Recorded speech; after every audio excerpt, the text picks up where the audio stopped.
दोन राजकीय घडामोडी मागचे 2 दिवस गोव्यामध्ये गाजतायत.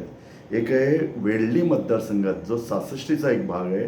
बेंजामिन सिल्वा जे अपक्ष म्हणून निवडून आले होते, सध्या ते आमदार नाही आहेत, परंतु त्यांनी काल काँग्रेसमध्ये प्रवेश घेतला आणि हा प्रवेश देतेवेळी वेल्लेतील निष्ठावान काँग्रेस सदस्य आणि कार्यकर्ते अत्यंत जोमाने या बैठकीमध्ये आले आणि त्यांनी हैदोस घातला, त्यांनी विरोध केला. त्यांनी विरोधी पक्षनेते दिगंबर कामत आणि प्रदेशाध्यक्ष गिरीश चोडणकर यांना फैलावर घेतलं की आम्ही एवढं चांगलं काम करतो आहोत, तळमळीनं कामं करतो, आम्हाला पण आमिषा होती, आम्ही गेलो नाही. तर तुम्ही ज्यांनी काँग्रेसला विरोध केला, काँग्रेसचे वाभाडे काढले, त्या माणसाला तुम्ही आतमध्ये घेताय. दुसरी एक घटना अशी की महादेव नाईक जे माजी आमदार आहेत, माजी मंत्री आहेत शिरोडा मतदारसंघामधले, ते काँग्रेसमध्ये गेले होते. अवघ्या मागच्या इलेक्शनच्या काळामध्ये त्यांना तिकीट मिळालं आणि आज ते आम आदमी पार्टीमध्ये गेले. म्हणजे काँग्रेसचं हे काही जे काही चाललं आहे ना, त्याच्यावरती एक वादंग चर्चा मागचे 2 दिवस चालू आहे. ती चर्चा अशी आहे की तुम्ही महादेव नाईक सारख्या माणसाला आतमध्ये घेतलं, पण त्यानंतर त्यांच्याकडे काहीच कार्यक्रम त्यांना दिला नाही किंवा त्यांना कुठल्या कार्यक्रमामध्ये सहभागी करून घेतलं नाही. त्यामुळे विरोधी पक्ष नेते दिगंबर कामत यांची जी प्रतिक्रिया आहे ना, त्यांनी काहीच मागच्या 2 वर्षात केलं नाही. तुम्ही कार्यक्रम त्यांना दिला होता का? भाजपाचं जे काही तंत्र, निवडणूक तंत्र आम्ही त्यांना म्हणतो, निवडणूक यंत्रणा म्हणतो, पण त्यांच्याकडे नेहमी एक कार्यक्रम असतो. सतत कार्यकर्त्यांना कार्यक्रम दिला पाहिजे, सतत संघटनात्मक जे काही कार्य आहे ते वाढवलं पाहिजे. सरकारचं कामही, सरकारनं चांगला निर्णय घेऊन उपयोगाचं नसतं. हे निर्णय, हे योजना लोकांपर्यंत पोहोचवायला पाहिजे.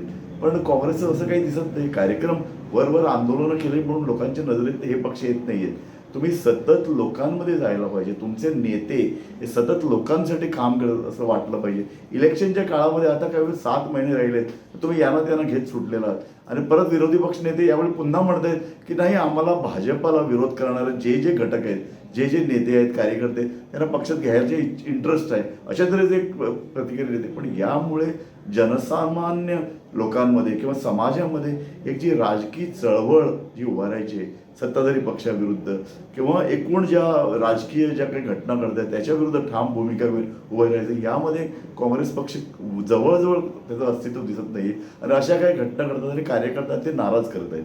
त्यामुळे हे लोक मतदानाच्या वेळी, निवडणुकीच्या काळामध्ये काँग्रेसबरोबर राहतील की नाही हा एक प्रश्न आहे. आणि दुसऱ्या बाजूला आम्ही पाहतो की भाजपनं मागच्या 1.5 वर्षात अनेक घोळ घातला. म्हणजे कोविड काळामध्ये लोकांना व्यवस्थित सेवा मिळाली नाही, सरकारचं अस्तित्व दिसलं नाही. एवढंच नाही तर गोवा मेडिकल कॉलेज जी एक प्रमुख संस्था संपूर्ण या उत्तर भारतामध्ये आहे, अशा संस्थेमध्ये ऑक्सिजनच्या अभावी लोक तडफडून मेले असं एक चित्र आमच्या समोर आलं. त्यामुळे सरकारची अत्यंत वाईट चित्र लोकांनी दिसलं, लोकांना त्याचे त्रास झाला. पण तरीही भाजपची जी काही यंत्रणा आहे, भाजपचे कार्यकर्ते आहेत, ते आतमधून विरोध करून देत, पण लोकांमध्ये एक त्यांच्यामधला एक जिन्सीपणा दिसतोय आणि पक्ष, संघटना आणि सरकार यांचं काम लोकांना आता दिसतंय. त्यामुळे सरकारची वाईट कामगिरी असूनही भाजप संघटना म्हणून चांगलं काम करताना दिसते.